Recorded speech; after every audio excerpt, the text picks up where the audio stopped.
Hey guys, নমস্কাৰ আপোনালোকক guys আপোনালোকে এনে ঘৰত মানে বহি থকাকৈ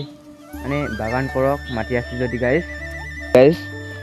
বাগান কৰক guys মানে যিটো পাই এইটোকে ৰুব লাগে guys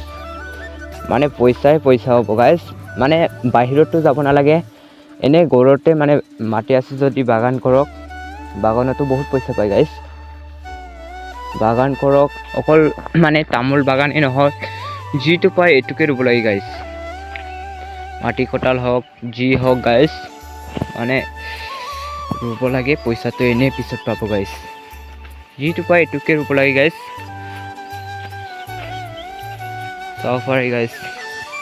মাটি কঁঠাল ৰুইছোঁ মাজত তাৰপিছত ইয়াত কচু ৰুইছোঁ গাইজ চাব পাৰে গাইজ কচুটো পইচা পায় না গাইজ এনে মানে ঘৰত বহি থকাকৈ অলপ কাম কৰক নিজৰ খাবৰ কাৰণেও অলপ ৰৈ দিয়ক তেতিয়াহে খাব পাৰিব এনে বহি থাকিলে ক'ত খাব পাৰিব গাইজ চাব পাৰে গাইজ বাগানে বাগান